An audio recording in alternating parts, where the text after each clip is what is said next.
네, 여러분 안녕하십니까?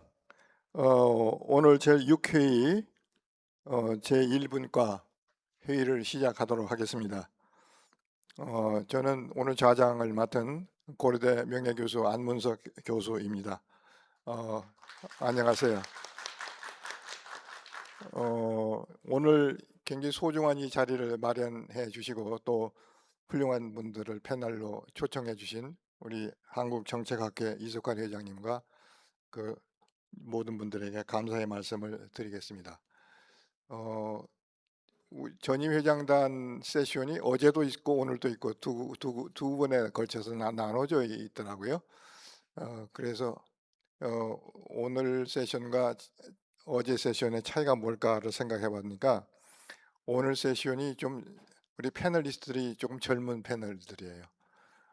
그래서 오늘 그 패널을 재밌게 하기 위해서 우선 그 패널 리스트를 좀 소개를 해드리고 하겠습니다. 오늘 그 라운드 테이블이기 때문에 아주 자유롭게 얘기를 할 수가 있습니다.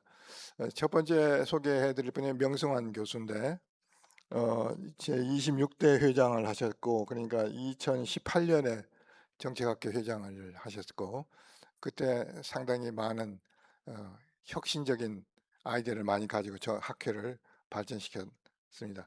전자정부 전공이고 최근에는 AI 전략위원회 일도 보고 있어서 오늘 패널로서 라운드테이블의 패널리스트로서는 아주 적절한 분을 제가 모셨다고 생각됩니다. 여러분 박수로 환영해 주시죠. 네, 그렇습니다. 다음에 이제 김영미 교수인데 31대인가? 34대인가 1대인가 모르겠다. 31대 회장이었고 2023년에 회장을 하셨습니다. 그때도 굉장히 회장 일을 잘 하셨고 디플정위원회에도 관여를 했었고 전자정부 특히 그 한국지역정부개발원의 이사장을 상당히 오래 하셔서 이 전자정부와 인공지능 이쪽에 관해서는 행정학계에서는 전문가로 통하십니다. 우리 김영민 교수도 환영해 주시죠.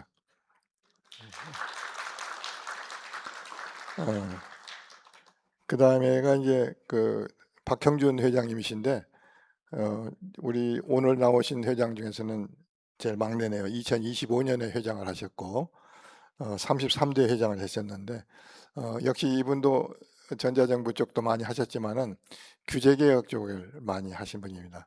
나중에 우리 토론에서 얘기가 나오겠습니다만은 인공지능을 포함한 전자정부가 성공하기 위해서는 두 개 축이 있어야 됩니다. 기술적 엑셀런시와 그다음에 규제 혁파가 있어야 되는데 그 규제 혁파라는 측면에서 많은 토론이 아마 있지 않을까 이렇게 생각을 해봤습니다. 저희에게 배정된 시간이 이제 2시 40분부터 4시까지 한 80분 정도 되는데 오늘 라운드 테이블에 나오신 분들이 3분이고 그래서 시간은 충분할 것 같습니다. 그래서 시간을 충분히 드리도록 그렇게 하겠습니다. 그 오늘 토론의 주된 내용이 이재명 정부의 AI 3강이라고 하는 그 비전이 지금 발표를 하셨는데 정부에서 발표를 했는데 그것이 우리 학자들 입장에서 봤을 때 우리가 그 어디로 그 정책이 방향이 틀어지고 어디로 가야 될까 하는 것이 아마 주된 내용이 아닌가 싶습니다. 큰 제목이 어디로 가야 되냐 하는 것이 주된 내용이니까 이 세션을 준비하신 분들이 상당히 철학적인 것 같아요. 어디로 가야 될까? 그게 상당히 의미 있게 들었습니다. 그 AI 3강 정책의 내용에 관해서는 여기서 다시 되풀이할 필요는 없을 것 같고 학회에서 그 정부에서 발표한 그 내용을 굉장히 서머리를 잘 하셔가지고 저희들이 보내주셨더라고요. 그래서 다들 읽어오신 걸로 간주를 하고 그 되풀이하지는 않겠습니다.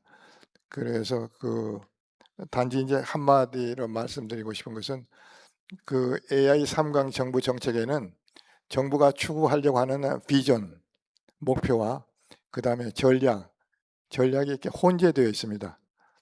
그래서 그것을 오늘 토론에서는 그걸 좀 나누어서 그 맨 첫 번째 토론에서는 전자정부 AI 3강이라고 하는 정부의 그 비전, 비전이 기술적으로 가능한 것인지, 경제적으로 타당한 것인지, 정치적으로 타당한 것인지, 문화적으로 타당한 것인지, 지정학적 관점에서 타당한 것인지 하는 일종의 타당성에 관한 논의를 좀 객관적으로 하는 시간을 가졌으면 싶습니다.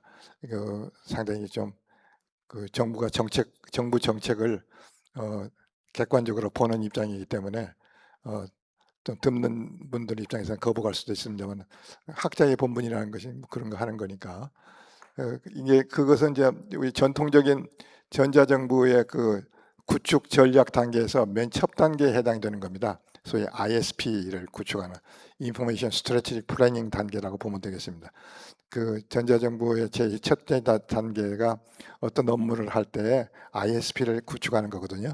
근데 ISP의 가장 핵심적인 것이 제가 방금 말씀드린 기술적 가능성, 경제적 타당성, 정치적 타당성, 문화적 타당성, 뭐 이런 것들 종합적으로 보고 마지막으로 BC 레이쇼까지 분석하는 그게 ISP거든요. 그런 것이 있었는데 아마 했겠죠. 이게 3강 정책에서도. 그렇지만 여러분들이 학자들 입장에서 보신 내용을 중심으로 해서 정부의 발표인 3강 정책이 갖는 그 비전의 그 타당성과 가능성, 이 문제에 관해서 맨 먼저 좀 토론을 하고, 그 다음에 그것을 달성하기 위한 구체적인 전략 내용을 또 굉장히 자세하게 나와 있는데, 그 전략에 또 여러분들이 전략에서 어떤 것은 참 훌륭하고 어떤 것은 우리 학자들 입장에서는 조금 고려를 하는 게 좋겠다는 것들이 있으면은 그걸 고려를 하고 하는 그런 순서로 네, 오늘 라운드 테이블을 진행할까 싶습니다. 맨 먼저 그러면은 우리 명승환 교수가 그 AI 3강 정책, 이재명 정부의 3강 정책의 그 비전을 보시고 어떤 느낌을 가지셨는지, 그 하나는 분명합니다. 하나 분명한 게 저희가 4차 산업혁명을 준비를 쭉 해왔는데 지금이 그 AI 3강 정책의 그 클라이막스라고 생각이 돼요. 그 4차 산업혁명에 대한 준비는 박근혜 정부 때부터 시작을 해서 문재인 정부를 거쳐서 또 윤 정부를 거쳐서 지금까지 왔는데 그것의 클라이막스가 지금 AI 3강 정책으로 구현이 되지 않느냐 하는 생각이 들어서 마침 그 분야에서 직접 간접으로 강의를 많이 하신 명승환 교수께서 스타트를 끊어주신 게 어떨까 싶습니다. 한번 부탁드리겠습니다. 예. 네, 방금 소개받은 인하대학교 명승환 교수입니다. 제가 지금 현재 국가인공지능전략위원회 00AX 대전환이죠. 그 분과에 지금 위원으로 있어서 사실은 저는 비판을 좀 많이 듣고 오히려 질문을 많이 해주시면 제가 답해드릴 수 있는 건 답해드리고 또 문제점은 또 문제점대로 왜 그랬는지 설명도 드리고 그렇게 하는 게 제 입장입니다. 현재로서는 우리 안문석 교수님 옆에 뭐 산증인이시지만 전자정부를 처음 시작할 때부터 그 법제화는 물론이고 제도적 기반도 마련해 주셨고 그 당시에는 이제 대통령 직속으로 전자정부 위원회가 있었어요. 특별위원회. 그 이후로는 뭐 이름이 전문위원회도 됐다가 이렇게 바뀌긴 했지만 대체로 2008년까지는 유지가 됐었고요. 이제 그 이후로는 여러분도 아시다시피 왔다 갔다 했죠. 4대강 때문에 이제 거의 안 했고 그 다음에 정부 3.0로 넘어가면서 조금 모양새는 괜찮았지만 너무 많은 사업이 많아서 집중도가 좀 떨어졌고요. 그 이후로는 애석하게도 전자정부는 이제 그 물결에서 좀 올드한 뭐 올드했다기보다는 4차 산업혁명하고 이제 AI가 갑자기 부상을 하면서 전자정부보다는 AI로 이제 넘어갔죠. 그런데 AI 3대 강국을 이제 큰 목표를 세웠는데 뭐 여러분도 잘 아시다시피 미국은 원천 기술을 가지고 있고 우리가 쓰고 있는 거의 모든 게 마더가 다 미국에 있죠. 그리고 현재 엔트로피, 뭐 클러드, 여러분은 뭐 제가 이름 되면 다 알만한, 그 다음에 보안까지, 미토스라고 최근에 중국도 힘들 것 같아요. 딥시크하고 좀 있긴 하지만 이제 저가 공세로 해서 2위 자리를 지금 선언을 했죠. 이제 1위를 넘보려고 하고 있고, 거기는 국가 체제잖아요. 국가가 동원을 해서 완전 탑다운이고 통제하고 인터넷도 차단을 하고 13억 인구를 그 데이터를 맘대로 돌리는 거잖아요. 그래서 무한대로 나오죠. 그 결과값들이. 저희는 그렇게 못하죠. 저희는 개인 정보 보호도 지켜야 되고 또 활용도 잘해야 되지만 오늘의 가장 큰 문제, 규제가 겹겹이 있어서 전략위에서도 지금 어쩌지 못하는 상황이 돼버렸습니다. 그리고 전적으로 권한을 주지를 않으니까 이게 사공이 많으면 배가 산으로 간다 그러잖아요. 그러니까 항상 3대가 있는데 우리가 3위 자리인가? 아니면 세계의 3대 강국에 우리 자리를 차지하는 것인가? 우리의 강점을 살려서. 그래서 흔히 얘기하는 거는 우리가 제조하고 산업이 강하기 때문에 피지컬 AI로 승부를 건다.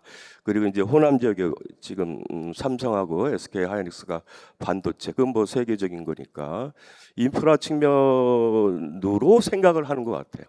지금 AI 전략위원회 대부분의 위원 구성원들도 그렇고, 그리고 대통령 직속이긴 한데 부위원장의 급이 이제 수장인데 직속으로 부위원장이고 대통령이 위원장이셔요.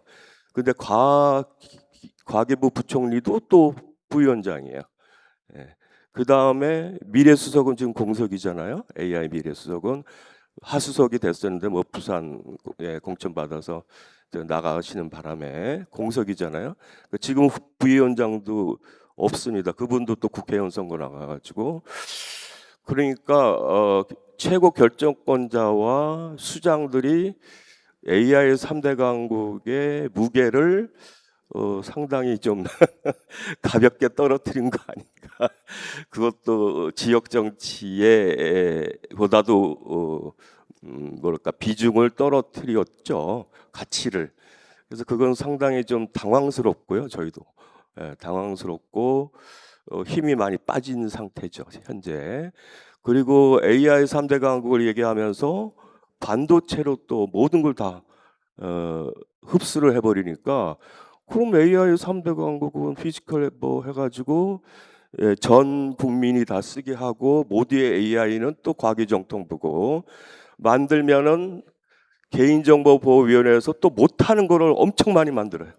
사정 규제, 국정원도 또 끼어들어서 무조건 안 되는 쪽으로 또 얘기를 하고, 그 다음에 국조실 지금 최근에 총리께서 이제 AI 전문가라고 또 자칭하셨어요. 그러다 보니까 총리실에서 또 선언을 해버립니다. 그냥 인터뷰를 AI를 내가 책임지겠다 이런 얘기죠. 아니 근데 수장은 대통령인데 왜 또 총리가 그런 전략위의 부위원장은 뭘 해야 되나? 일단 공석이란 말이에요. 그러니까 분과위원회가 지금 11개예요. 특별위원회는 지방 AI 해가지고 정치권에서 임명된 사람이고요. 그분은 그 AI를 모르는 분인 것 같아요. 제 생각에는. 그 다음에 최근엔 또 뭐 AI 민주주의 분과를 또 만들어서 그것도 아마 정치적으로 밀고 들어온 것 같고, 거기에 계신 분들은 AI를 아는 사람이 하나도 없어요. 그 나머지가 그러면 이제 데이터, 그 다음에 인프라 산업, 그 다음에 제가 있는 공공 AX인데 공공 AX에 그러면 수장이 누구냐? 사령탑이 과기부총리예요. 그럼 부위원장은 뭐냐? 모르겠어요. 뭘 하는 역할인지. 그럼 미래수석은 뭐냐? 그럼 미래수석은 부처하고 대통령의 의중을 잘 전달을 해서 조율을 해야 되잖아요. 과연 그걸 했나? 지금 공석이니까 나가버렸으니까 책임을 물을 수도 없죠. 뭘 했는지도 쏴버린 AI는 주장을 했지만 과연 우리가 쏴버린 AI를 해야 될 게 반도체에서 서비스 쪽인데요, 응용. 그럼 뭘 할 것인가를 정해야 되거든요. 그게 안 정해져 있어요, 지금. 네. 그냥 디플정처럼 여기 디플정 위원 계시지만 있잖아. 그냥 백과사전식으로 300 몇 개를 쫙 늘어났어요. 네. 거기에 중복된 과제가 100 몇 개요, 150 몇 개. 그래서 매번 이건 어떤 과제였지? 이거 기본 과제인가? 예. 저도 몰라요. 예.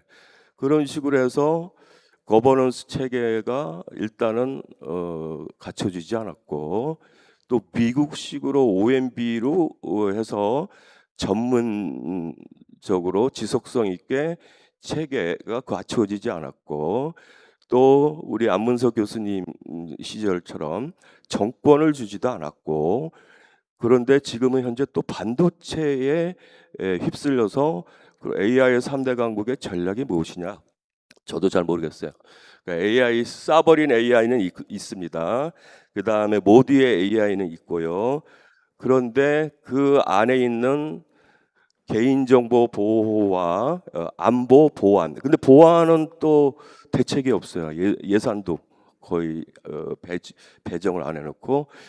그러니까 이게 AI 컨셉을 잘 모르는 것 같기도 하고 전자정보를 안 한 사람들이 DT도 안 하고 AI로 넘어와서 무슨 요술방망이처럼 이렇게 딱 뭐 하면 다 되는지 알고 그래서 사실은 실제로는 혁명은 9급, 8급에서 일어나고 있습니다. 예. 현재 그 광진구청의 9급, 8급이죠. 예, 유명합니다. 예, 그분께서 지금 처음에 법령 공공 법령 DB를 AI를 만들어서 깃허브에 바이브 코딩해서 공개를 했고요. 최근에는 6개를 또 그래서 제도도 했고 재정 사업도 했고 예산 사업 그거를 다 봅니다. 공무원들이 이제 그다음에 최근에는 이제 저희가 추진하고 있는 거는 이호조하고 재정 행안부에 이호조하고 그렇죠. 재정경제부에 디브레인하고 그거를 합치는 지금 노력을 하고 있습니다. 그래서 사실은 기대하지 않았던 밑에서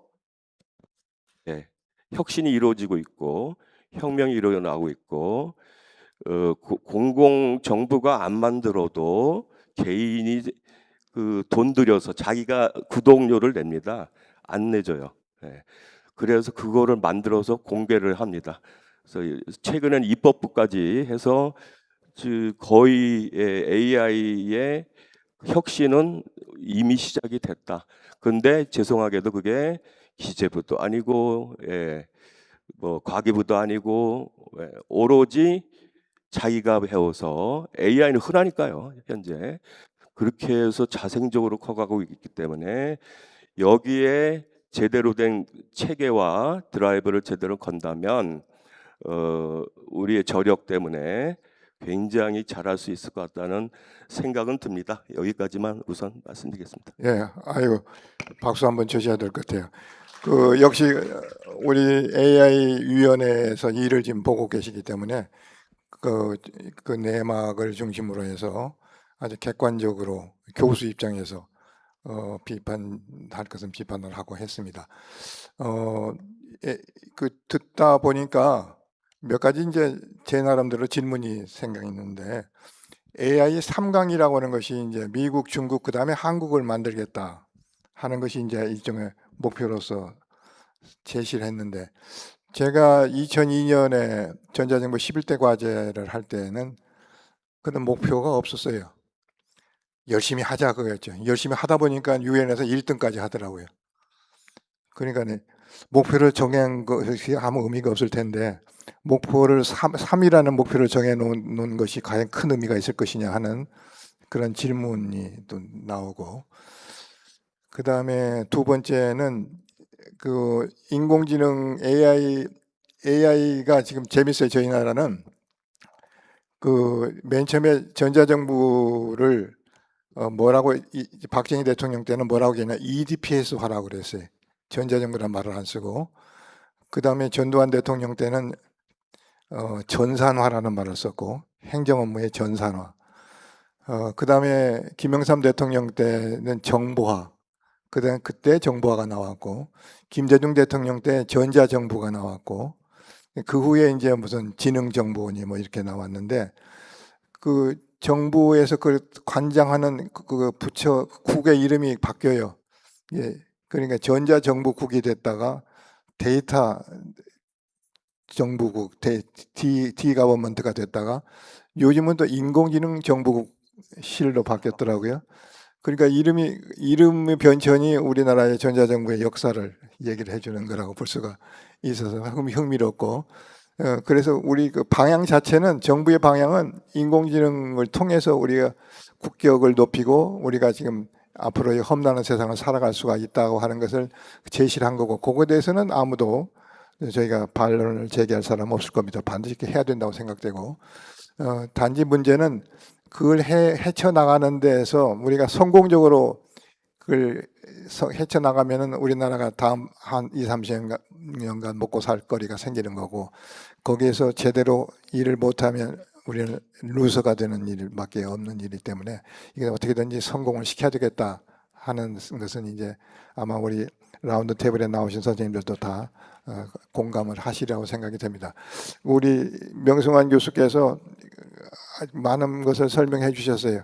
우리가 그 어디로 갈 것이냐 가다 보니까 벌써 시작에서부터 암초가 보이더라.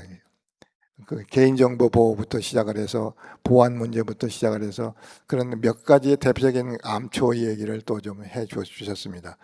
그걸 어떻게 피해가느냐 하는 것이 굉장히 중요하고, 또 중요한 문제를 뭘 얘기를 하시냐면은 너무나 많은 사업을 펼쳐놓고 있는 것 같다 하는 말씀도 해주셨습니다. 그래서 그 첫 번째 스타팅으로 아주 좋은 토론해 주셔서 명 교수님 감사드립니다. 그 다음에 그 김영미 교수님께서 우리 명 교수님 얘기를 들으셨으니까 거기서 더 좀 추가적으로 말씀을 해주시죠. 네, 안녕하십니까. 상명대학교 김영미입니다. 오늘 또 이렇게 의미 있는 자리를 만들어 주신 한국정책학회 감사드리고요. 무엇보다도 또 존경하는 우리 안문석 교수님, 전자정부의 또 우리 산 증인이십니다. 그래서 항상 이렇게 만나게 되면은 그동안의 여러 가지 히스토리를 정말 하나도 빠지지 않고 아주 정확하게 설명을 해주셔서 학생으로 돌아간 기분으로 항상 이렇게 말씀을 듣게 됩니다. 이 전자정부를 이제 넘어서서 AI 정부로 이제 거듭나겠다라는 이제 표명을 했고, 특히 이제 이번 이재명 정부에서는 AI를 이제 산업 정책을 넘어서 국가 전략 또 주권 차원으로 격상을 시키겠다. 그래서 AI 3대 강국을 국가의 핵심 목표로 설정을 하고 AI를 통해서 경쟁력을 확보하고 국력 안보 역량 이런 전략 자산으로서 굉장히 거대한 그림을 그려서 제시를 하고 있다라고 생각이 됩니다. 그래서 시작에서는 국정과제에서도 가장 중요하게 이 AI 정부로의 방향성을 제시했다라는 점에서는 상당히 큰 의미가 있었다라고 생각이 되고요. 또 많은 분들의 아마 주목을 받았고, 이렇게 해서 이 대한민국이 또 이전과 다른 경쟁력을 만들어 가면서 한 번 더 비약적인 도약의 발전을 해야 되지 않나, 이런 이제 기대감을 많이 가졌습니다. 그런데 이제 현 시점에서 보게 되면은 굉장히 넘어야 되는 지난한 산들이 겹겹이 있구나라는, 또 한편에서는 어려운 딜레마를 느끼게 되기도 합니다. 우리가 이제 무엇보다도 외국의 그 AI에 대한 의존도를 좀 줄이고 이 독자 파운데이션 모델이라든가 또는 국산 AI 반도체, 뭐 서버린 AI를 확보하는 AI 주권에 대한 부분을 굉장히 강조했습니다.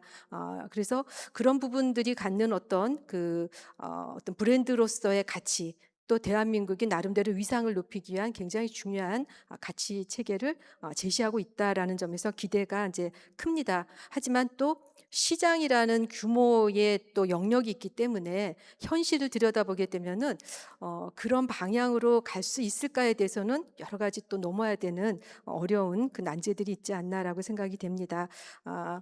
특히 이제 이 시장의 형성으로서의 원천 기술을 갖고 있는 미국의 실리콘밸리는 우리가 또 도전하게 만드는 또 그런 영역이기도 하고요. 무엇보다도 굉장히 우수하고 뛰어난 인재들을 양성해서 그 인재들로 하여금 집중 투자를 하다 보니까 지금은 오히려 미국의 위협을 느끼게 해주는 이 중국이라는 힘이 AI의 두 쌍벽을 이루는 그야말로 전쟁터에 두 나라가 놓여져 있다라고 생각이 됩니다. 그러면 그 과정에서 우리는 이제 3위를 하겠다라고 하는데 과연 AI 3파전에 3위로 들어갈 수 있을까라는 점에 대해서는 상당히 희망도 갖지만 한편으로는 어렵다라고 느끼는 부분은 데이터의 역량이 따라가기 어렵겠다라는 제 생각입니다. 그만큼 중국과 미국이라는 시장 또 인력 자원 또 인구 규모라든가 이런 면에서는 그 데이터의 역량을 우리가 따라가기에는 굉장히 매우 제약적이고 한계가 있기 때문에 그러면 우리가 AI 3국의 어떤 3위 정도까지 가야 된다라고 할 때는 우리가 잘할 수 있는 그 3위에 해당하는 역량이 무엇이 있을까 이 부분을 먼저 고민해야 되지 않을까라는 이제 그런 생각을 해보게 됩니다.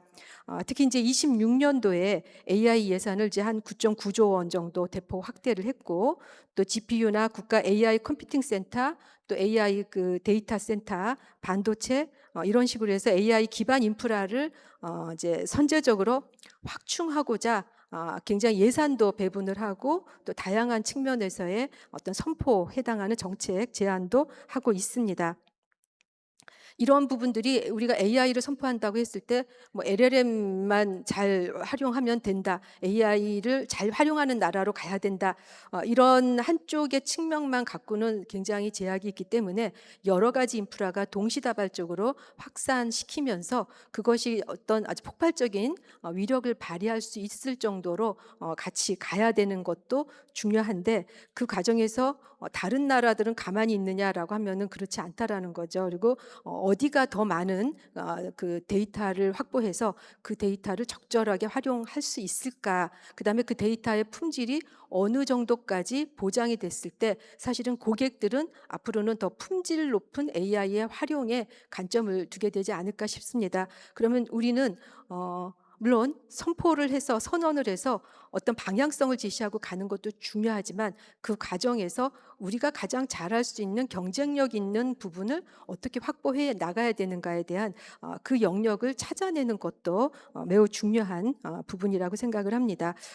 우리가 또 이제 이 삼성이나 SK 등 이 민간 대규모 투자하고 또 연계를 해서 이 반도체, GPU, 데이터 센터, AI 모델을 상호 연결시켜서 이 국가 AI 생태계를 구축하려는 나름대로의 그 그림을 통해서 접근성을 높이고자 하고 있습니다. 굉장히 바람직한 방향이라고 생각을 합니다. 다만 이것이 이제 어떤 그 과시적인 측면에서 선포만 하거나 선언만 해서 끝나는 게 아니라 실질적인 어떤 효과, 성과를 낼 수 있는 지속적인 그 지원과 관심과 투자 또 활용 능력이 연계돼야 되지 않을까라는 이제 그런 생각을 이제 해보게 됩니다.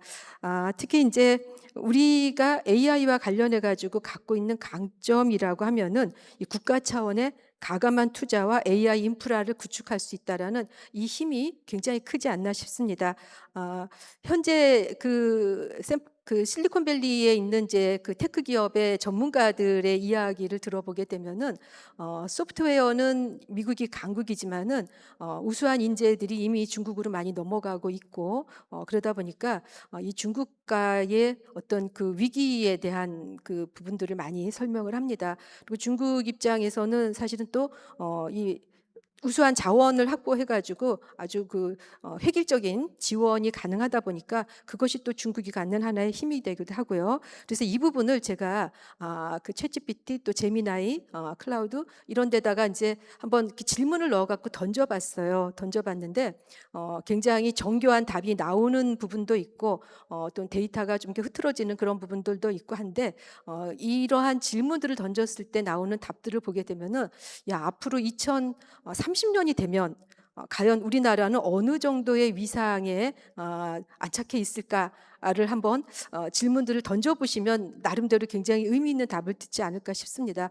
AI의 이 모델은 2030년이 되면은 굉장히 폭발적인 위험한 요소까지 도달할 수 있을 거다라고 해서 최근에 뭐 구글의 그 CEO를 했던 분도 나와가지고 봉사 차원의 스타트업을 다시 차리겠다라는 말을 할 때는 이 기술이 갖고 있는 한계, 도전적 위험성 이런 부분들에 대한 고민도 하고 있지 않나라고 생각이 됩니다. 그래서 우리가 국가 차원에서 AI를 활용해가지고 전체 경제의 인프라를 확보하는 것도 중요하고 또 이것을 통해 갖고 정부의 새로운 비전을 만들어내는 것도 중요하지만 기술적인 지향에 너무 한없이 몰입하다 보면은 그것이 갖게 되는 이 사회의 또 굉장히 어려운 요소들도 있을 수 있습니다. 그래서 전체의 우리 이제 시민들은 AI가 돼서 좋아지는 것도 있고 또 우리나라가 그만큼 국가 경쟁력을 높인다라는 면에서는 또 어쩔 수 없이 가야 되는 하나의 트렌드이기 때문에 인프라를 구축하고 이것을 통해 가지고 잘 활용할 수 있어야 된다라는 기대감도 있지만 이것이 결국은 또 우리에게 미치는 여러 가지 그 부정적 그 영향 또 일자리를 줄어들게 한다라든가 뭔가 이렇게 위험 요소가 따를 수 있다라는 점, 나의 개인 정보가 다 털려서 결국은 꼼짝마가 된다라는 것이 갖는 어떤 부정적 요소들에 대해서도 상당히 또 고민을 많이 하게 됩니다. 그래서 이런 부분들이 사실은 이제 같이 병행이 돼야 되기 때문에 이제 고민을 해야 되는 부분들이 하나씩 좀 이제 풀어가야 되는데 이게 어쨌든 이제 AI 전략위원회에서는 방향성을 제시하고 어떤 국정과제의 일환으로서 여러 가지 쟁점 요소들을 다루고 있고 또 논의를 통해 가지고 계속해서 과제를 만들어가는 것 같습니다. 그러다 보니까 이제 긍정적인 측면 또 부정적인 측면 여러 가지를 이제 동시에 만들어 가는데 그러한 것들이 우리 실제 생활에서 어떻게 체화가 되고 녹아들어서 우리의 무엇을 변화시켜 주게 되는 거지 그리고 나한테 뭐가 좋아지는 거지에 대해서는 조금 더 그 과감하게 현실적인 측면에서의 그 논의가 좀 바라봐 줬으면 좋겠다라는 이제 그런 생각을 하게 됩니다. 그 AI를 이제 활용한다라고 했을 때 아마 이제 활용을 강조하다 보니까는 여기 계신 많은 분들이 이미 뭐 활용하지 않는 경우는 없을 것 같아요. 그리고 저도 이제 수업 시간에 학생들에게도 이제 AI를 활용해 가지고 여러 가지 문제를 던지고 답을 이제 그 작성해서 갖고 와라라고 하는데 이게 전문성을 갖고 있는 또 경험이 오래된 분이 이 AI LLM을 이제 활용하게 되면은 굉장히 정교한 답들을 많이 찾아내는데 이거를 이제 처음 써보는 그러니까 그 전체적인 맥락을 모르는 상태에서 단순히 질문을 던져갖고 답을 얻어서 사용을 하게 되는 학생들 같은 경우에는 굉장히 미흡한 면들을 많이 갖게 됩니다. 그래서 잘못된 교육이 오히려 접목이 되는 어떤 우려도 있고 그래서 우리가 정말 제대로 된 AI의 활용 국가가 되기 위해서는 좀 여러 가지를 다시 한번 좀 고민을 해야 되지 않나라고 생각이 됩니다. 그런데 이렇게 이제 그 AI 활용이 우선돼야 된다라는 게 우리 일반 시민들 또 일반인들 사이에서는 굉장히 이제 강조가 되고 또 그렇게 자연스럽게 예전에 이제 뭐 사이버 21, 뭐 사이버 코리아 해서 정보와 교육을 통해 갖고 컴퓨팅을 자유롭게 할 수 있는 이제 그러한 단계하고 좀 비슷하게 정책 그 활용 구도를 가져가는 것 같아요. 그런데 AI는 그런 식의 접근하고는 완전히 좀 다른 차원의 부분이라고 생각이 됩니다. 그래서 예전 방식의 정책 제도를 지원하던 그 틀을 좀 벗어나서 AI는 완전히 좀 새로운 체계로 거듭나야 되지 않을까라는 생각이 들고요. 우리가 또 AI 국가 강조하면서 AI의 이제 국정과제가 굉장히 많이 담겨져 있습니다. 그래서 AI 활용과 관련한 부분에 여러 가지 요소들을 공공기관이라든가 또는 이제 이 공기업 또 우리 대학에도 성과 지표로 넣어가지고 이것을 제대로 이제 활용해야 된다라고 강조를 합니다. 그런데 사실 또 대학의 현장에 가서 보게 되면은 컴퓨터가 돌아가지 않는 예전에 구닥다리 컴퓨터를 많이 갖고 있는 상태에서 AI를 쓴다라고 하면은 그 생성형 AI를 쓰기 위한 비용은 사실 대주질 않습니다. 그러다 보니까 그 비용을 대주지 않으면서 활용을 넓혀야 된다라고 하면은 개인 비용을 써가지고 하는 거는 아주 극히 일부분의 전문가들의 또 소수에 해당이 되다 보니까 또 거기에 따르는 격차 문제도 있을 수 있고요. 그 다음에 이제 제가 지난번에 이제 회의가 있어갖고 우연히 이제 외교부 이렇게 로비를 지나가다가 네이버에서 그 공무원들을 대상으로 해갖고 이제 일종의 일하는 방식의 혁신 차원에서 AI를 활용해가지고 문서를 아주 간단하게 작업할 수 있는 이제 그러한 그 플랫폼을 만들어서 이제 활용을 하도록 이제 권장하는 이제 그런 시연회를 하더라고요. 그래서 지나가는 길에 한번 해보라고 하길래 이제 공무원이 아닌데 괜찮겠냐라고 했더니 괜찮다라고 해가지고 저도 들어가서 한번 시연을 해봤어요. 이 범정부 지능정보 플랫폼을 이제 만들어갖고 이제 그 공무원들이 쓰는 이메일에다가 AI 그 채팅 기능을 집어넣어서 내가 오늘 이제 이런 회의를 했는데 이 회의 자료를 만들어줘.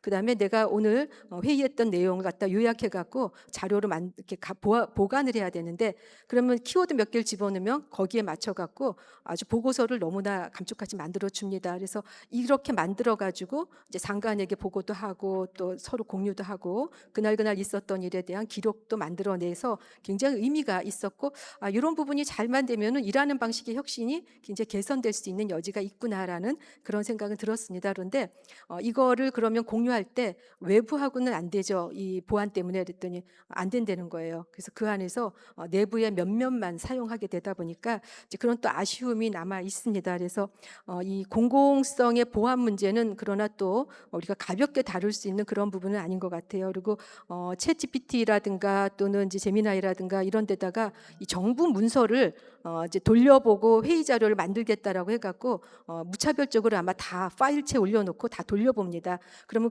그 안에 있는 굉장히 중요한 국가 기록 같은 것도 사실은 그 해당 회사들의 데이터에 축적이 되고 있어서 돈도 내고 데이터도 갖다 주고 이런 아이러니한 현상이 있다라는 것도 사실은 이제 좀 우려되는 이제 개인적인 그 생각 중에 하나이기도 합니다. 그래서 우리가 이 AI 3대 강국으로서 간다라는 어떤 하나의 이제 그 브랜드 국가 브랜드로서의 표방을 제시했지만은 그 안에서 우리가 정말 잘할 수 있는 게 무엇일까? 또 우리가 치고 나갈 수 있는 그 강한 인프라를 어떤 식으로 만들어 가야 되는가에 대한 기본적인 질문부터 하나씩 풀어가는 그러한 그 단계별 접근도 굉장히 중요하다라는 의견을 좀 먼저 드리고 다음 주제에 또 한 번 더 말씀드리겠습니다.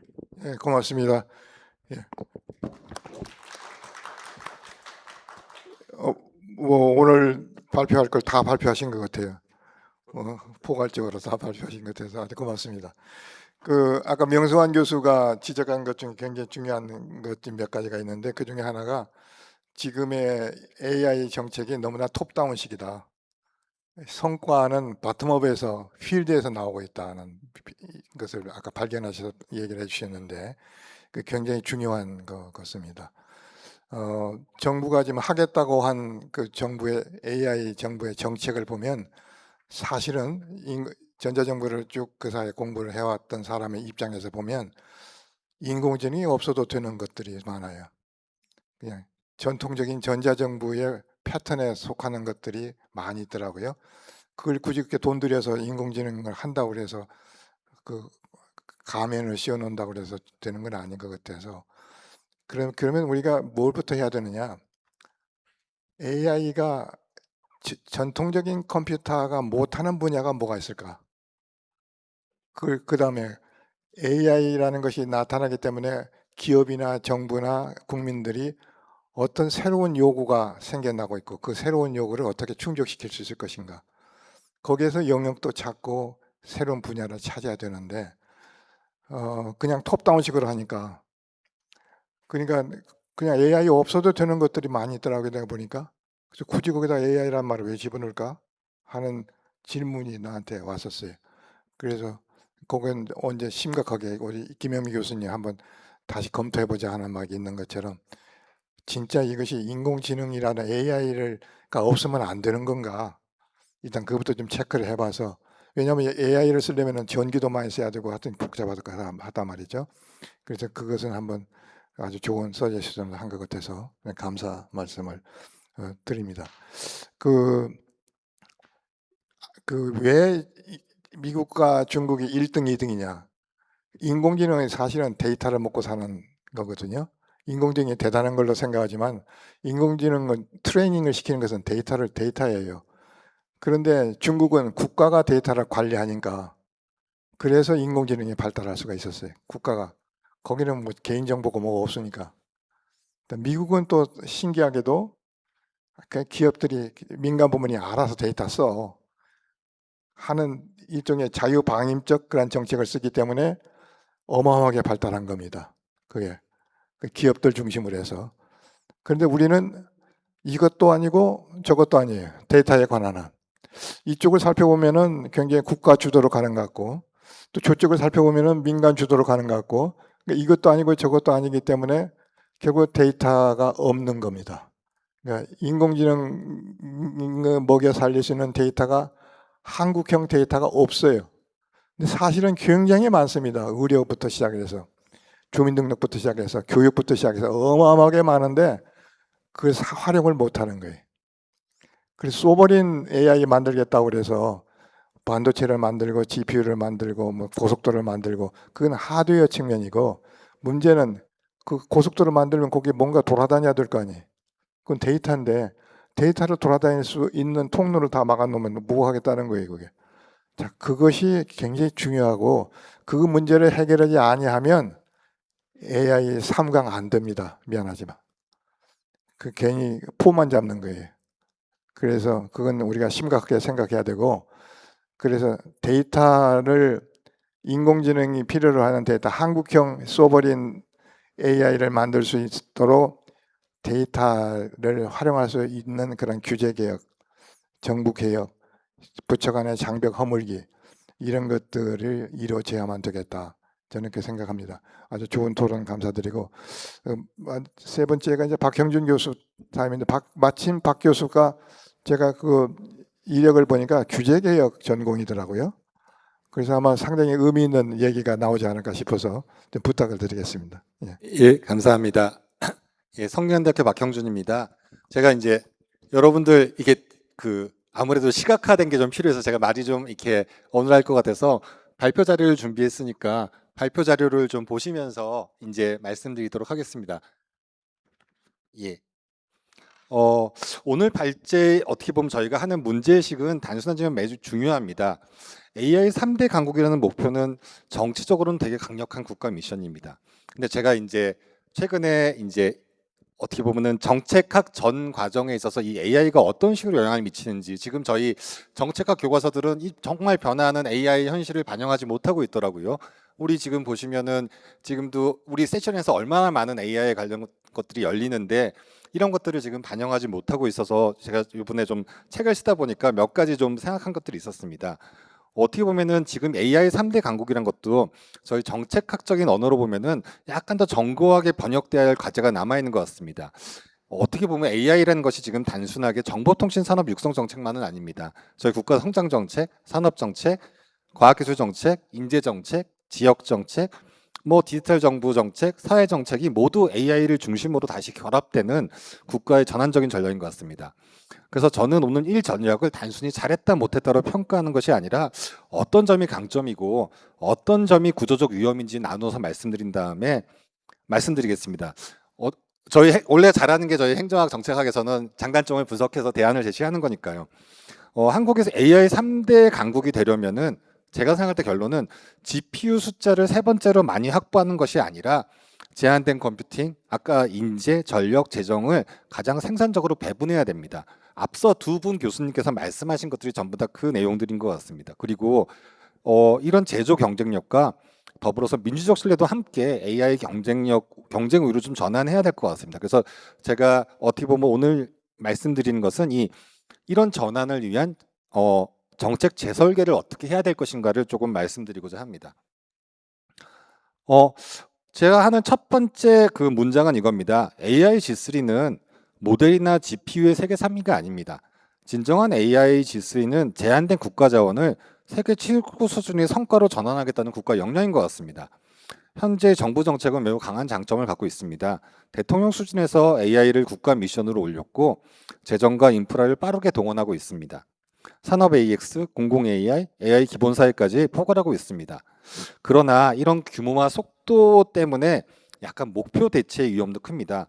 정책의 성과를 돈을 얼마나 썼느냐, GPU를 몇 장 샀느냐, 몇 명을 교육했느냐로 설명하게 되면은 정작 기업의 생산성, 공공 서비스 품질, 뭐 노동 전환 지역 이런 것들 자체가 저희가 그다음에 뭐 지역 편익, 시민 신뢰가 얼마나 개선된지를 흐려집니다. 솔직히 말해서 AI 3대 우리가 뭐 국가 이거 자체도 약간 그 AI 3대 국가 돼서 국민 생활이 얼마나 편해지고 얼마나 사회가 좋아지는지를 우리가 맨날 아웃컴 위주 지표 잡으라고 하는데 좀 보여줘야 되는데 그 3대 국가가 뭔지가 좀 잘 모르겠습니다. 그래서 그런 쪽으로 정책 질문을 바꾸고 좀 이렇게 목표를 삼아야 한다고 생각합니다.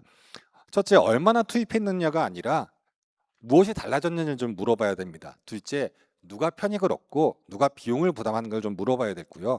셋째는 정부가 없었다면 발생하지 않았을 추가 성과가 무언지를 조금 봐야 됩니다.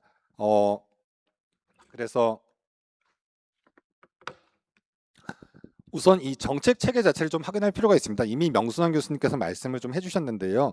이재명 정부의 AI 정책은 어떤 하나의 독립된 계획이라기보다는 국정과제, 대통령 직속 국가 AI 전략위원회, 인공지능 행동계획, 부처별 사업, AI 기본과 데이터 센터 관련 법제가 층위로 연결된 정책 체계입니다. 국정과제 수준에선 AI 고속도로 세계에서 가장 AI를 잘 쓰는 나라, 초격차 AI 기술과 인재, AI 기본사회, AI 민주정부, 개인정보 체계가 동시에 제시되어 있습니다. 근데 이것이 AI를 특정 산업의 성장 동력으로만 보는 접근은 아니라고 생각합니다. 산업, 행정, 교육, 노동, 지역 뭐 이런 여러 가지 문제를 함께 먹는 접근인데요.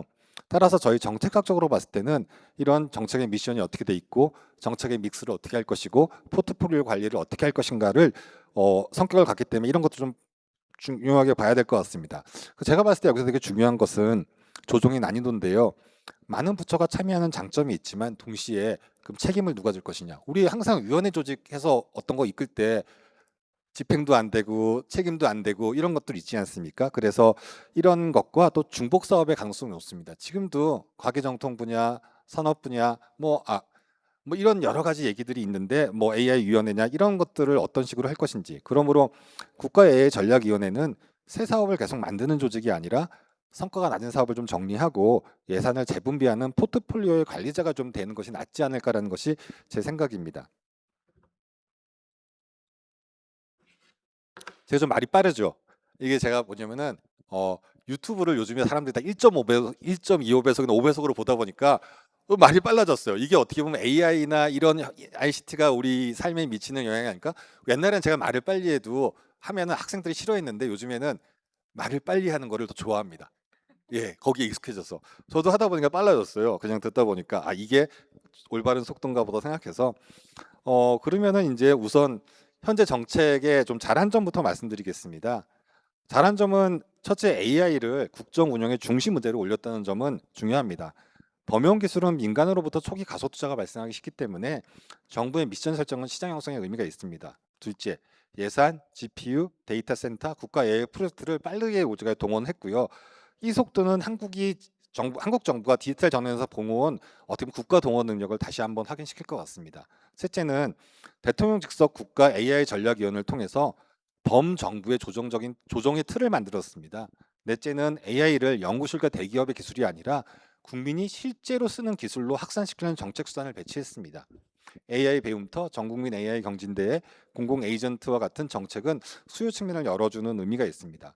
다섯 번째는 AI 기본법을 통해서 혁신과 신뢰를 함께 논의할 제도적 기반도 마련되었습니다. 하지만 이 강점은 출발점입니다. 초기 동원은 높게 평가되지만 중장적으로 투입 중심의 에서 성과 중심으로 우리가 맨날 하는 이 투입이 아닌 성과 중심으로 좀 전환을 이제는 할 필요가 있을 것 같습니다. 수치를 본 초기 집행입니다. 수치를 보면은 초기 집행은 상당히 빠르게 나타나고 있습니다.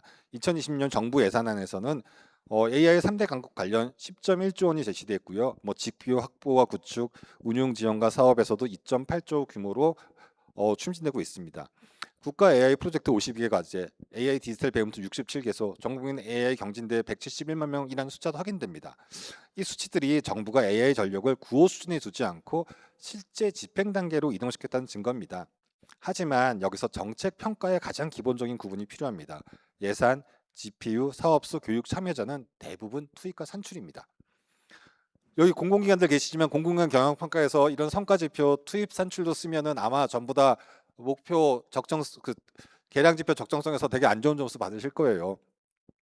어떻게 보면은 이것이 생산성과 수출, 임금, 고용의 질, 공공 서비스 개선, 삶의 질 향상이라는 최종 성과로 이루어진지 아직 검증 전입니다. 따라서 지금의 단계의 평가는 성과가 입증되었다가 아니라 강한 투입과 빠른 순출이 나타났다고 표현하는 것이 정확합니다. 이 구분을 하지 않으면은 성과 평가가 정치적 어떻게 보면 홍보와 혼돈될 수 있을 것 같습니다. 국제 경쟁력도 약간 균형 있게 봐야 됩니다.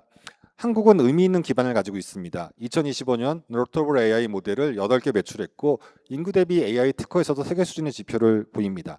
이것은 한국의 연구개발 역량과 기업 생태계가 결코 약하지 않다는 뜻입니다. 그러나 이 지표를 곧바로 세계 AI 3대 달성으로 해석하기는 어렵습니다. 스탠퍼드의 국가 AI 우리가 이제 종합 순위를 보면은 최신 공개된 종합 순위가 2024년 기준으로 한국은 7위였습니다.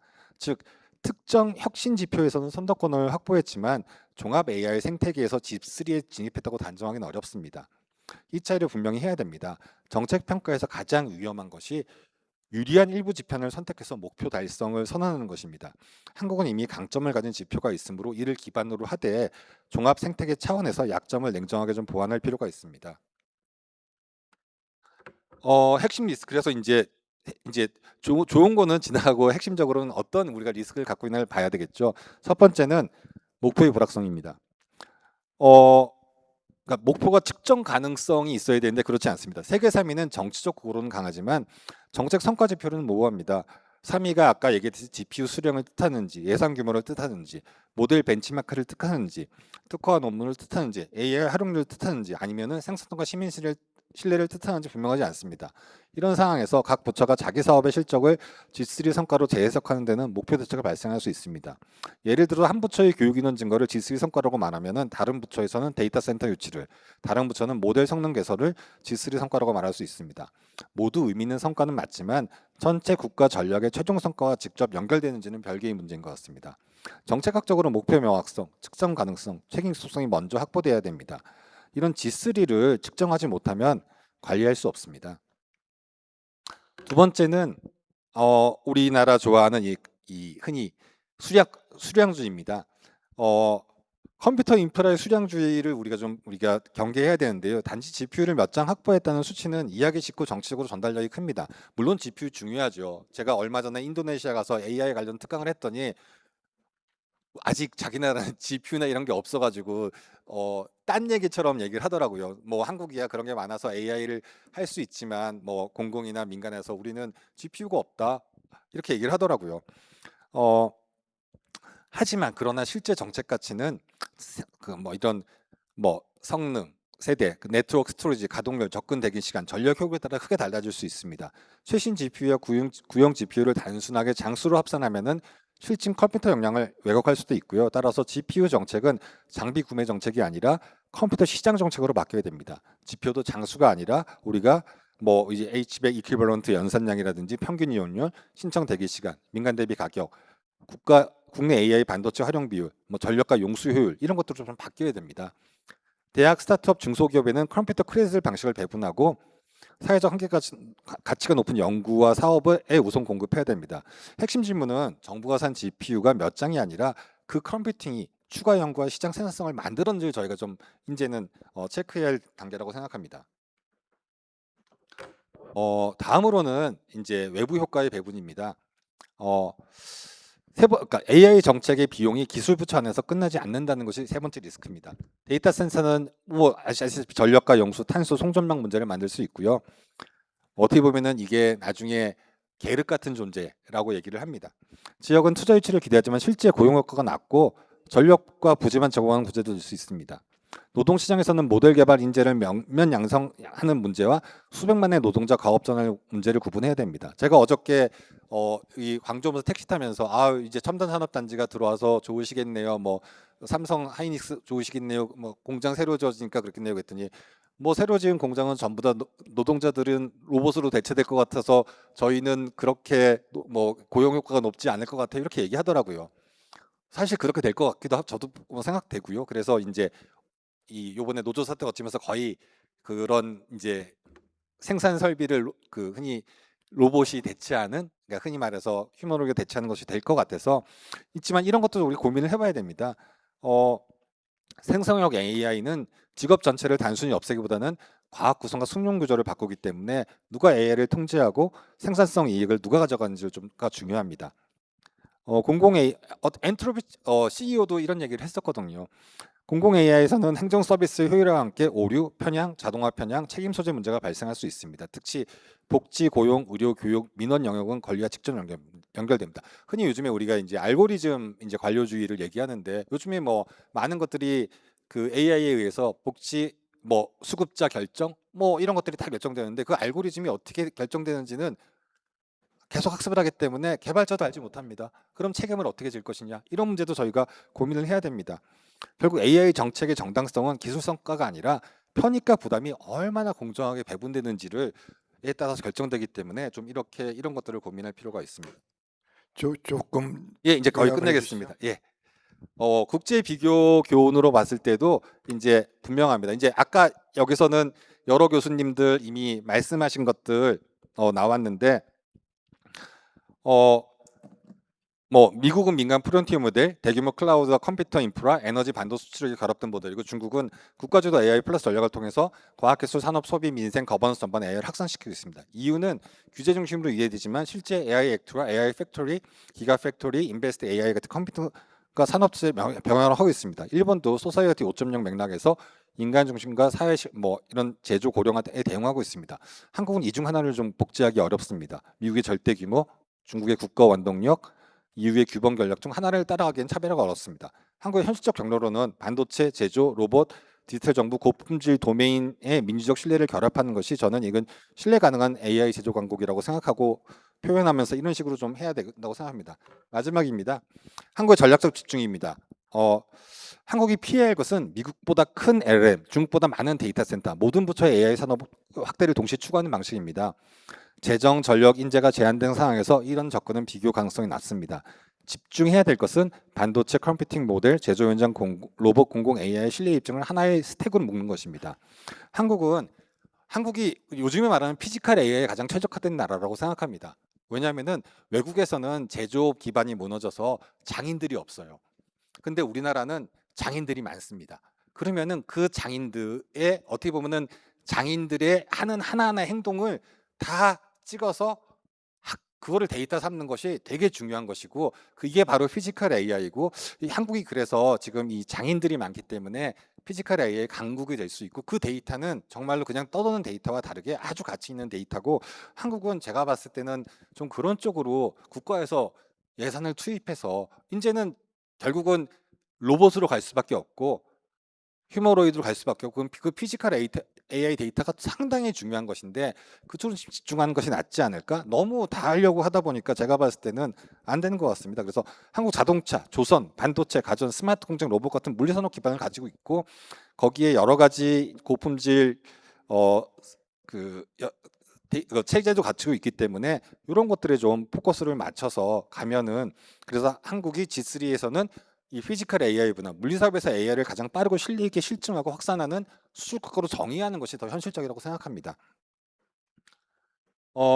그래서 이제 제안하는 것이 AI G3 밸런스 스코어카드를 만들자는 것입니다. G3를 단순 순위로 보지 말고 지금 말한 5개 축으로 나누어서 관리를 하자는 것이고요. 뭐 보시는 것이 컴퓨터 인프라, 프론티어 AI, 피지컬 AI 기술력, 산업과 공공부문 AI 확산, 그리고 생산성, 넷째는 인재 노동자는 지역 포용, 다섯째는 안전 권리, 사회적 권리 실력입니다. 이렇게 하면은 GPU를 많이 구매해도 이용률이 낮거나 산업 생산성이 오르지 않으면은 높은 평가를 받을 수는 없습니다. 또 반대로 AI 서비스가 많이 늘어도 시민의 권리와 신뢰를 훼손하면은 G3로 인정될 수 없기 때문에 제가 봤을 때는 이런 식으로 좀 해서 국가 AI의 역량을 포트폴리오로 관리하는 것이 낫지 않을까 하는 것이고요. 뭐 두 번째는 이제 예산택임과 공공 컴퓨터 시장인데요. 이것도 보시면은 되게 실무적인 건데 아마 하반기에 제일 먼저 해야 될 것은 범정부 AI 예산택임입니다. 모든 사업의 AI 목적이 KPI 수혜자 민간 매칭 종료 조건을 동인 기준으로 공개해야 됩니다. 그래서 중복사업 발견하고 성과 없는 사업은 통합하거나 종료할 수 있어야 됩니다. 그래서 이런 걸 통해서 공공 GPU 배분 규칙을 만들어야 되고요. 대학 스타트업 중소기업의 컴퓨터 크레딧을 경쟁적으로 배분하고 이용률, 대기시간, 가격, 전력, 용수 효율 공개해야 됩니다. 공공 GPU는 특정 기관의 장비 자산이 아니라 국가 연구와 산업 혁신을 위한 공공 인파로 운영되어야 되고 핵심은 예산을 더 많이 쓰자는 것이 아니라 이것들을 얼마나 우리가 효과적으로 효율적으로 쓰자는 것이기 때문에 국가 AI 전략위원회에서는 이 기재부랑 재정부랑 같이 지금 뭐 예산 실과 같이 AI 대시보드 만들어서 매년 사업별 성과 종료 여부를 공개하는 체계가 필요합니다. 제안3는 성과 계약형 AI 지역화 미션이고요. 또 보시면은 우리가 이제 기존에 있던 세기 쉬운 것 이런 것들이 아니라 약간 우리가 합의된 성과 방식으로 가는 것이 필요합니다. 시간이 없어서 제가 못지만 한번 이거 읽어보시면은 쭉 아실 수 있기 때문에 그래서 지역 피지컬 AI 미션 계획을 맞춰서 데이터 센터 제조 실증에 있는 지역 대학, 교육, 지역 기업, 컴퓨팅 크레딧, 지역 고용, 인턴십, 저탄소 전력, 뭐 폐열 활용 등 이런 것들을 묶어가진 지역 그 편익 협약이 좀 필요하다고 저는 생각합니다. 다음으로는 인재 정책도 뭐 노동전환 신뢰 체계를 분리해서 신뢰는 규제 비용이 아니라 수출 가능한 산업 전환이기 때문에 이런 것들을 흔히 말해서 이제 AI 신뢰 체계는 규제 비용으로는 볼 일이 아니라 안전평가, 레드팀, 편향 검사, 사이버 보안, 개인정보 설명 가능성을 검증하는 KIA 어슈런스를 만들면은 제가 봤을 때는 의료, 금융, 제조, 공공 AI 수출이 가능한 산업 전환이 된다고 생각합니다. 중소기업 입장에서도 이런 것을 공통시험 인증 인프라가 있으면 개별 기업의 규제 진수 비용이 낮아지기 때문에 실로는 비용이 아니라 경쟁력입니다. 아까 얘기했지만 우리나라에서 가장 큰 핵심 자산 데이터는 피지컬 AI에 나오는 그런 장인들의 데이터와 두 번째는 우리나라 건강보험 심평원에서 갖고 있는 데이터입니다. 이거 엄청납니다. 해외에서는 이렇게 우리나라처럼 이 건강에 대해서 잘 안 이 의료보험이 잘 안 되기 때문에 이런 거 잘 안 돼 있거든요. 이 데이터를 개인정보를 좀 어떻게 잘 활용하면은 엄청난 저는 그 효과를 낼 거라고 생각합니다. 뭐 실행 로드맵은 여러분 예, 그냥 제가 생각한 좀 거니까 줄여주시죠. 예, 시간이 너무 끝났습니다. 많이 지났습니다. 예. 하시고 그 다음에 이렇게 뭐 하시면 될 것 같고요. 그래서 최종은 평가 체계를 투입, 산출, 중간성과, 최종성과를 신뢰를 분리해서 각각 투입, 산출, 중간성과, 최종성과 신뢰 안전을 이런 형태로 좀 가면은 되지 않을까라고 생각을 합니다. 그리고 뭐 마지막으로는 좋은 AI 강국의 기준이 무엇인지 한번 질문을 남기고 청중들께서도 얘기해 주시면 좋을 것 같은데요. AI 3대 강국 무엇을 의미하고 그 다음에 어떤 지표를 정보 공시에 채택해야 되는지, 둘째는 10조 원 규모의 AI 재정에서 국가가 직접 해야 될 일과 민간에게 맡겨야 할 일은 경계는 어딘지 행정에서는 기본이죠. 셋째는 한국은 프론티어 LLM 규모 경쟁, 피지컬 AI, 제조 AX 중 어디에 더 집중을 해야 되는지, 넷째는 AI 기본 사회의 보편적 AI 접근과 AI로부터 보호받을 권리를 동시에 또 어떻게 제도화할 것인지, 마지막으로는 AI가 만드는 생산성 이익을 어떤 식으로 공유할 것인지가 좀 고민돼야 될 거라고 생각합니다. 예, 이상으로 발표를 마치겠습니다. 예, 아주 기조연설 해주셨습니다. 고맙습니다. 욕심이 많으신 것 같아요. 마치 AI 3강 정책의 정부 자료를 또다시 보는 것 같은 느낌이 들었습니다. 정부의 정책이 지금 문제가 되는 것이 너무 욕심을 내서 그렇거든요. 너무 포괄적이고 그런데 그러다 보니까 비판도 포괄적으로 될 수밖에 없어서 아마 그러신 것 같은데 핵심은 지금 AI 정책의 핵심은 선택과 집중이에요. 선택과 집중. 그 수많은 업무 중에서 도대체 어떤 업무 중심으로 우리가 해나갈 것인가. 왜냐하면 예산도 한정이 되어 있고 모든 게 한정되어 있는데 그래서 그것이 첫 번째 질문이고 이게 선택과 집중으로 가려면 어떤 가버넌스로 가야 될 것이냐. 그게 첫 번째 이제 프리 디스커션으로 한번 얘기를 하고 싶고 우리 한 1분 정도 선택과 집중 얘기를 한번 좀 명승환 선생님 해보시고 왜냐하면 지금 너무 발표 위주로 갔더니 재미가 없어서 조시는 것 같아서 청중들이 프리 디스커션을 가려니까 선택과 집중 얘기를 한번 해주시고. 네. 일단 분산된 추진 체계부터 정리하는 게 제일 중요한 것 같고요. 과학기술하고 정보통신부가 같이 있는 게 영 아닌 것 같아요. 예. R&D하고 사업하고 붙여놓고 그 안에 또 다른 IITP인가요? 예, 그 과제 관리하는 세 개, 그러니까 한 지붕 세 가족이죠. 예, 거기서 이 AI를 총괄하기는 굉장히 어렵습니다. 그 구조 자체가. 그래서 저는 주장을 합니다. 대통령 직서로 AI 국가전략위원회에 지원단 말고 상설 조직으로 있어야 된다고 생각하고 거의 부 수준으로 최소한 있어야 되고 AI만 해야 되죠. AI만. 예. 이거 지금 예산이요. 전부 3년 뒤에 되는 거예요. 그게 가장 큰 문제예요. 지금 문제가 생겨서 예산을 국회 통과해서 뭐 하면 3년 뒤에 GPU요. 지금 200장밖에 못 써요. 정부가. 왜? 예산이 받쳐주질 않으니까. 3년 뒤에 그렇게 하면 되겠습니다. 그래. 예. 예, 고맙습니다. 그러니까 지금 굉장히 중요한 말씀하셨는데 지금 AI 정책을 보면은 눈에 보이는 것이 과학기정통부가 밖에 눈에 안 보여요. 그 행안부가 조금 보이고. 그런데 이게 성공을 하려면 기재부가 들어와야 돼요. 그리고 예산이기 때문에. 근데 예산을 제가 11대 과제 전자정부 특별위원장 했을 때에 왜 성공을 했느냐 그때는 기금이 있었습니다. 기금은 일반 예산하고 달라서 상당히 융통성이 많았어요. 그래서 그 기금을 위원장이 상당히 포괄적으로 사용할 수 있는 권한이 있었기 때문에 가능했다 이렇게 보기 때문에 그 예산 문제는 심각하게 앞으로 그 위원회에서 고민을 해야 된다 생각이 됩니다. 두 번째 질문인데 지금 정부는 보면은 다 대통령이 위원장이에요. 너무 위원장을 많이 하고 그래가지고 부위원장이 실질적으로 해야 된다 그렇게 해가지고 만들었는데 제가 위원장을 했던 규제개혁위원회도 국무총리하고 민간인 제가 이제 그 공동위원장을 했는데 요즘 보니까 대통령을 또 위원장으로 하고 부위원장을 또 민간인으로 해가지고 요즘 최근에 또 임명을 했더라고요. 자, 그다음에 김영미 교수에게 제 질문이 대통령으로 위원회나 조직을 대통령급으로 올리는 게 좋습니까? 아니면은 AI 위원회의 특별위원회 형식으로 위원회를 만들어 놓고 대통령이 그 위원장한테 전권을 다 주는 것이 더 효과적입니까? 어떤 게 효과적입니까? 네, 저희 아무튼 대통령자 들어가는 위원회를 굉장히 위상이 높다고 생각을 해갖고 다들 선호도가 높은 것 같아요. 근데 저도 이제 그런 위원회에 몇 번을 참여해서 해보니까 사실은 이렇게 돌아가는 작동의 효율성은 굉장히 떨어지더라고요. 그리고 이게 옥상옥이 될 수도 있고 또 대통령 직속 위원회라고 해가지고 힘을 받으니까 부처들이 뭔가 이렇게 지원도 가능하지 않을까라고 생각을 해서 그 힘을 받는다라는 거에 방점을 두고 서로 이제 이렇게 더 높은 자리에 위원회가 돼야 된다라고 생각들을 하는데 막상 들어가서 보게 되면은 대통령이 사실은 여기에 대해서 이렇게 직접 관여하시는 것도 없고 처음에 임명장 줄 때만 와가지고 한번 보는 거지 그 이후에는 사실은 올 수 있는 여력이 안 되거든요.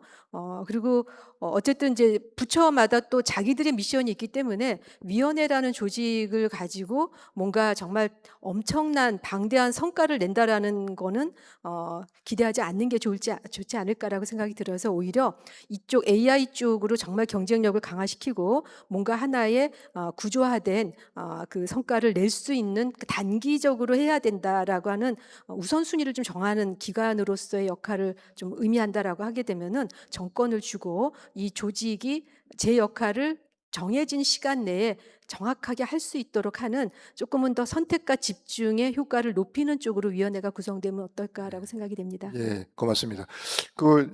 우리가 지금 이 세션이 일종의 온고지신 세션이거든요. 과거의 정책을 봐서 지금 정책을 한번 되돌아본다 하는 건데 2002년에 김대중 대통령 때 전자정부 특별위원회가 특이한 위원회였어요. 그 특별위원회인데 그 소속이 정부 혁신 추진위원회의 특별위원회였습니다. 그러니까 위원회의 그 위상으로 봐서는 굉장히 낮은 거예요. 그런데 대통령 제가 위원장으로 임명을 받을 때 제가 조건을 붙였습니다. 이건 대통령께 직보를 하겠습니다. 그랬더니 그렇게 하라고 그러더라고요. 그렇게 해서 스스로 위원장이 그 권한을 높여서 행사를 한 겁니다. 그래서 대통령이 전권을 다 주었고 그래서 성공을 했는데 중요한 것은 대통령이 위원장이냐 하는 게 중요한 게 아니고 지금 김 교수님 말씀하신 대로 그것은 그 일을 하는 사람이 얼만큼 열심히 일을 하고 대통령이 얼만큼 힘을 실어주느냐가 굉장히 중요하거든요. 그래서 제 생각에는 AI 정책이 앞으로 성공하려면은 그 전자정부 특별위원회 2.0을 만들었으면 좋겠어요.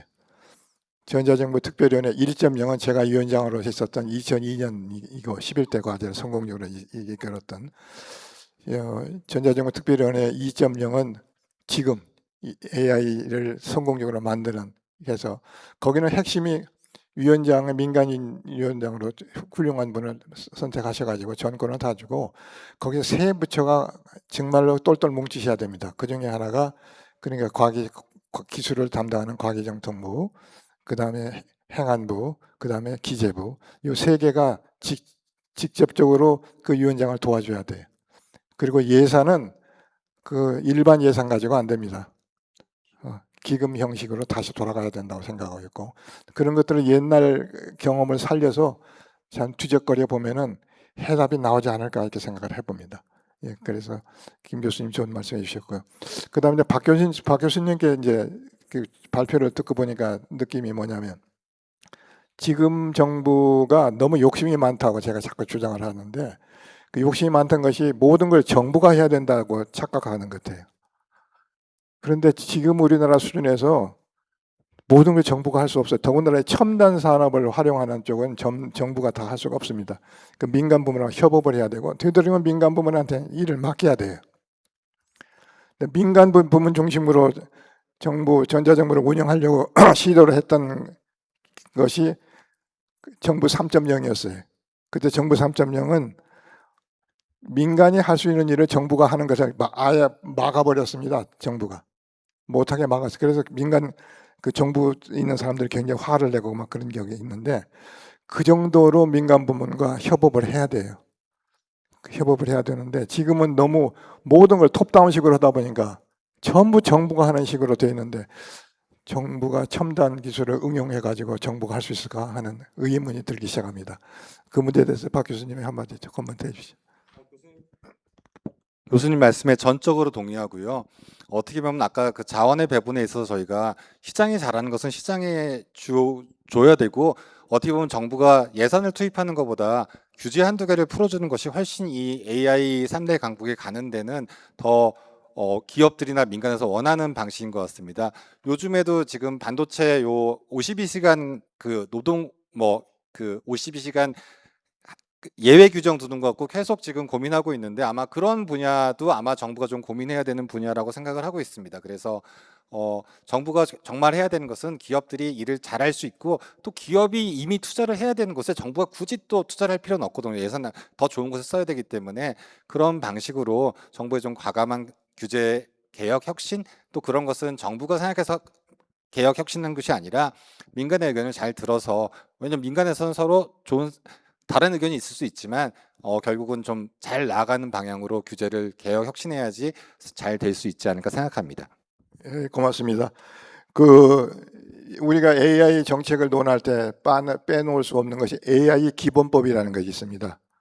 그게 정부가 통과시켜 놨는데 여러분들 반드시 그걸 공부하시는 분들, 정책하시는 분들 반드시 읽어보셔야 돼요. 그 AI 기본법을 만들어서 정부든 민간 부문이든 AI를 활용하려면 그 기본법의 틀 안에서 활용하라고 지금 되어 있는데 그 안에 AI 지능 기능하고 규제 기능이 혼재되어 있어요.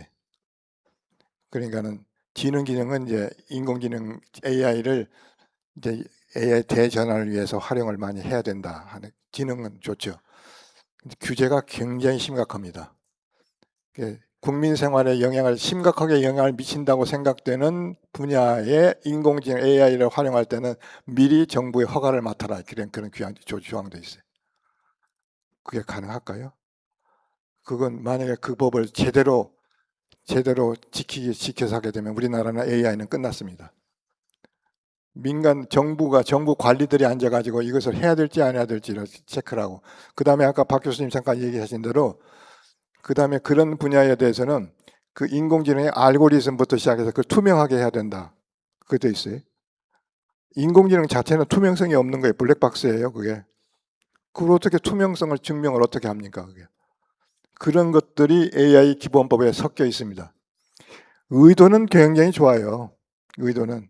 이게 지능도 좋지만은 그게 부작용이 많으니까 부작용을 사전에 막자.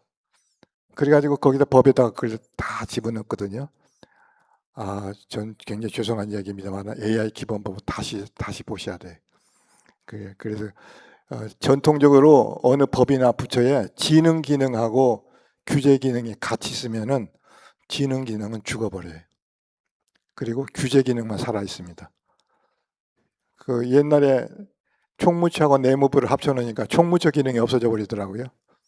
그다음에 옛날에 EPB 경제기획원하고 재무부를 합쳐놓으니까 그 자유발랄한 EPB 기능이 죽어버리고 재무부 기능만 살아남더라고요. 이게 기능에서 규제와 지능을 합쳐놓으면 그런 일이 벌어져요. 그러니까 AI 기본법 두 개를 지금 혼재시켜 놓으셨는데 차라리 꼭 할 생각 있으면 별도의 법으로 만드셔야 돼요. 하나로 만들어 놓으면 절대로 성공을 못한다. 그랬습니다. 그다음에 이제 시간이 한 3분쯤 더 남았습니다. 이제 우리끼리 얘기하면 또 재미가 없으니까 방청하신 선생님들 중에서 한두 분만 또 얘기를 좀 듣도록 하겠습니다. 그 누구 손을 들고 한번 뭐 그냥 평소 느꼈던 것을 코멘트를 해주시면 어떨까 싶습니다. 예. 우리 맨 앞에 계신 선생님 한번 말씀해. 예.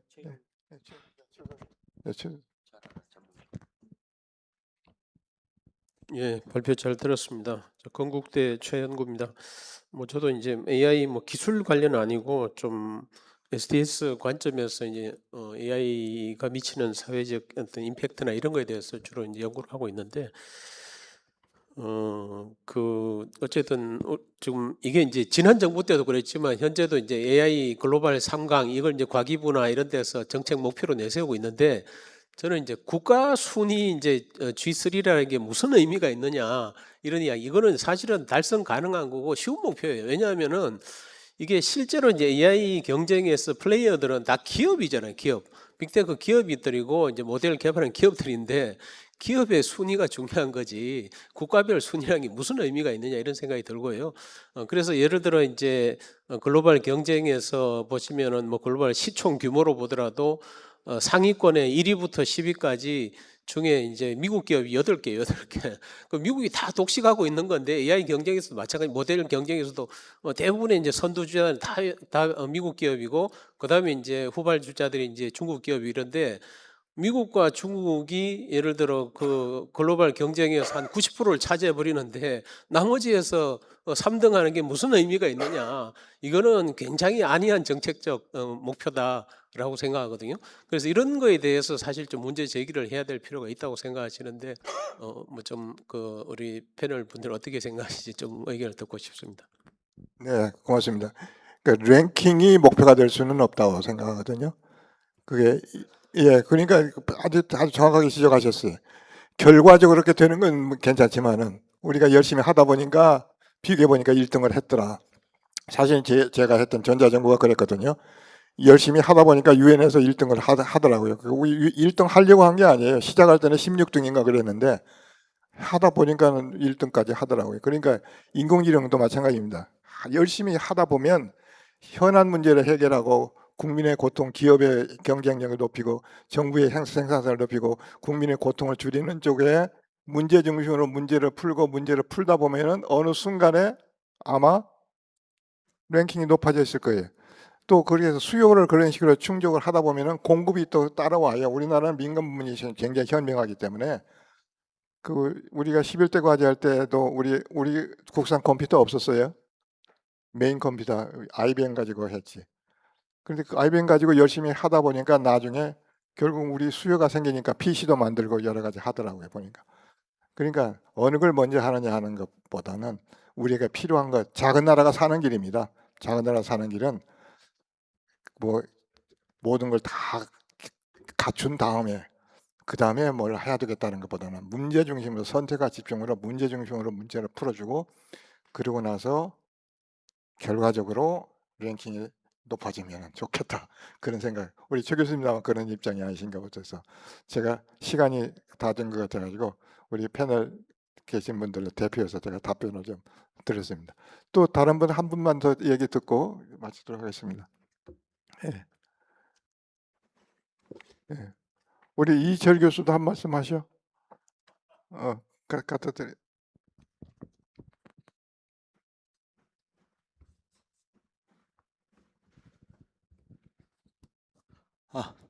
네, 바른 기회를 주셔서 감사합니다. 너무 큰 얘기를 들은 것 같습니다. 실무를 하는 그냥 밑바닥부터 AI 잡고 기고 있는 입장에서는 오늘 얘기가 진짜 좀 계속 말씀하시는데 잘 됐으면 좋겠다, 잘 됐으면 좋겠다가 반복되고 있어서 진짜 지금 잘 안 되고 있는 것 같습니다. 하지만 밑바닥에서는 와, 이런 세상이 있네 하면서 너무 즐겁게 공부하고 있습니다. 예, 새로운 걸 배우고 헤쳐나가는 사람들이 밑에서 잘 버텨 드릴 테니까 위쪽에 뭔가 정책을 결정하고 위원회에서 다양한 말씀을 해줄 수 있는 분들이 좀 더 그 장을 넓혀서 유쾌한 세상을 만들어 주셨으면 좋겠습니다. 이상입니다. 아주 결론을 잘 말씀을 드린 것 같습니다. 또 별도로 하신 말씀이 없으시면 마치는 걸로 하겠습니다. 종합 결론은 첫 번째 제 질문, 정부가 설정했던 AI 3강 그 비전은 3강 자체가 중요한 건 아니지만 그걸 하려고 하는 그 비전을 설정하고 노력하는 것은 굉장히 잘하신 것 같다. 특히 AI 시대에서 정부가 그런 의지를 가지고 노력을 하고 국민들에게 그걸 보여주는 것은 비전이라는 면에서는 굉장히 좋은 것 같다. 단지 오늘 패널에서 라운드테이블에서 말씀드린 것은 거기에 그 랭킹에 너무 집착해가지고 그래가지고 무리를 해서는 안 되겠다. 선택과 집중으로 AI 대전환을 하고 아까 이철 교수가 말한 대로 그 굉장히 좋은 점이 많은 인공지능이니까 그걸 잘 활용을 해서 생산성도 높이고 기업은 생산성을 높여서 수출 경쟁력을 높이고 또 정부는 또 정부대로 또 국민들의 고통을 또 줄여주고 국민들은 더 보다 행복한 그런 인공지능을 통해서 하게 되고 그런 세상을 만들었으면 좋겠다 하는 쪽으로 이제 결론이 되는 것 같고 단지 이제 문제가 되는 것은 AI를 너무 믿지 말아라 하는 거죠. 거짓말 굉장히 잘합니다. 그래서 AI를 우리가 체크하고 평가하는 인간위원회를 우리 학회에서 하나 만들어야 될 것 같아요. 인공지능한테 물어보면요 굉장히 틀린 정보를 많이 얘기를 합니다. 그래서 그 틀린 정보를 우리 정책학회 입장에서는 이거 틀렸다 하고 그쪽에 보내면 그쪽에서는 그걸 고쳐주는 그런 위원회도 하나 만들어야 돼. 너무 엉터리가 많아요. 너무 그래서 야단을 치면 그래요. 아 죄송합니다. 그럼 또 답변을 얘기하는데 또 잘못된 답변을 얘기를 해요. 그것은 아닌 것 같아요. 그래서 너무 인공지능 믿지 마시고 같은 편리할 때 인간이 잘 활용을 하시면 되겠다 이렇게 생각이 듭니다. 오늘 고맙고요. 아까 박 교수님도 피지컬 AI 얘기도 나오고 그랬는데 결국은 이제 앞으로는 학회에 오면은 학회 회원들이 아니고 로봇들이 다 앉아 있을 거예요 아마. 대학 강의실에 가면은 로봇들이 학생으로 좀 앉아 있고 아마 그런 세상이 10년 내에 아마 올지 모릅니다. 그러면 결국은 이제 결국 우리가 로봇을 교육을 시켜서 이제 우리는 이제 놀면서 행복하게 사는 세상에 들는지 모르겠지만 그것도 언젠가는 우리가 한번 화두를 정해서 자 이게 생산은 로봇가 그다음에 소비는 인간이 그런 세상에 올 것인가 온다면은 그것이 바람직한 세상인가 하는 것도 한번 한 세션을 만들어서 밤샘 해서 토론을 해봤으면 하는 생각을 해봤습니다. 오늘 우리 패널에서 나오신 분들이 너무 준비를 많이 해오셔가지고 시간을 많이 들이셔야 되는데 시간이 딱 한정이 돼서가지고 제가 죄송하게 생각합니다. 우리 이런 기회를 또 만들어서 언제 밤샘에서 한번 하시죠. 고맙습니다. 이상 마치도록 하겠습니다. 고맙습니다.